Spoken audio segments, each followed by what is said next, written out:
করে রাবু যখন বাড়ি আসবে তখনই বাড়ির মালিক বিশ্বনাথ বাবু রাবুকে দেখে নেয় এবং বিশ্বনাথ বাবু রাবুকে বলেন, আমি তোকে একটি প্রশ্ন করব, তুই যদি সেই প্রশ্নের উত্তর দিতে পারিস তাহলে আমি তোকে খুশি মনে 10টা আম দিব, আর যদি তুই এই প্রশ্নের উত্তরটি না পারিস তাহলে আমার এই বাগানের সব কাজ তোকে করতে হবে। প্রশ্নটি হলো, ঝুড়িতে যে 5টি আম আছে সেখান থেকে এই 5 জনকে একটি করে আম দিতে হবে, প্রত্যেককে একটি করে আম দিয়েও একটি আম ঝুড়িতে থাকতে হবে। রাবু কিছুক্ষণ ভাবার পরে উত্তরটি দিতে পারলো। এখন তোমরা দেখো তো উত্তরটি পারো কিনা, আর পারলে কমেন্ট করে দিও।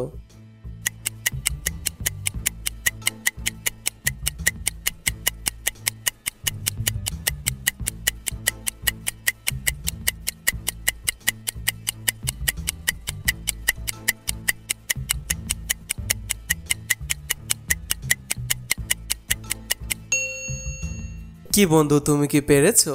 তুমি যদি 4 জনকে একটি করে আম দিয়ে দাও এবং বাকি থাকা আরেকজনকে ঝুড়ি সহ একটি আম দিয়ে দাও তাহলে প্রত্যেকে একটি করে আম পেয়ে যাবে এবং একটি আম ঝুড়িতেও থেকে যাবে। তো বন্ধুরা, যারা পেরেছো তারা কমেন্টে লিখে দিও আমিও পেরেছি।